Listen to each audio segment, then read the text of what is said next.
తమ అభిమాన నేత 40 ఏళ్ల ప్రస్థానానికి సంబంధించి ఊహించని గిఫ్ట్ ఇద్దామనుకున్నారు కాంగ్రెస్ కార్యకర్తలు. ఇంకేముంది, ముందు వెనక ఆలోచించలేదు.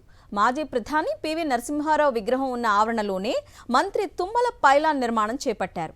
ఇది కాస్త ఆ నోట ఈ నోట పడి ఈక్వేషన్స్ అన్నీ మారిపోయాయి. ఆఖరికి మంత్రి తుమ్మల నాగేశ్వరరావు ఇమేజ్కే డ్యామేజ్ జరిగే పరిస్థితి వచ్చింది.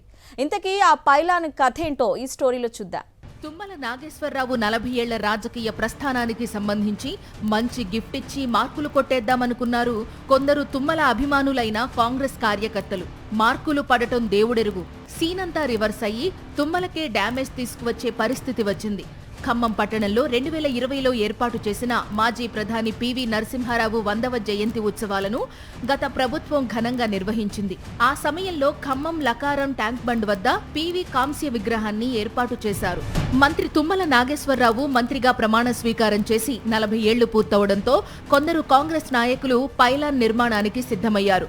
దీనికి అనుమతి లేకపోగా పివి విగ్రహం పక్కనే నిర్మిస్తుండటంతో ఆయన అభిమానులు, బ్రాహ్మణ సంఘాలు నిరసనకు దిగాయి. పైలాన్ నిర్మాణంపై కార్పొరేషన్ అధికారులకు వినతి పత్రాలు అందజేశారు. ఉన్నతాధికారుల దృష్టికి తీసుకెళ్లడంతో రాత్రికి రాత్రే పైలాన్ను తొలగించారు. పివి నరసింహారావు విగ్రహం వెంటే పైలాన్ నిర్మిస్తుండడం చర్చనీయాంశంగా మారింది. జిల్లా ఉన్నతాధికారులకు బ్రాహ్మణ సంఘం నేతల నుంచి ఫిర్యాదులు అందడంతో పైలాన్ తొలగింపుపై కేఎంసీ అధికారులకు ఆదేశించారు. దీంతో రాత్రికి రాత్రే సగం మేర పూర్తయిన పైలాన్ను తొలగించారు. ఇదే ఘటనపై మంత్రి తుమ్మల నాగేశ్వరరావు స్పందించారు. కొందరు కార్యకర్తల అత్యుత్సాహంతోనే ఇలా జరిగిందని వివరణ ఇచ్చారు. మాజీ ప్రధాని పివి నరసింహారావు వంటి మహోన్నత వ్యక్తిని కించపరిచేలా ఎలాంటి చర్యలు ఉండకూడదన్నారు. ప్రచార ఆర్భాటం కన్నా ప్రజలకు ఉపయోగపడే అభివృద్ధి, సంక్షేమ కార్యక్రమాలపై కార్యకర్తలు దృష్టి పెట్టాలన్నారు.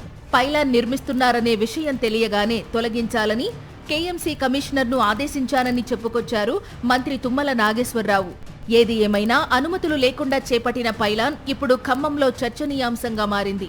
అభిమానుల అత్యుత్సాహం కాస్త తుమ్మలకు డ్యామేజ్ తీసుకువచ్చే పరిస్థితి తీసుకొచ్చింది.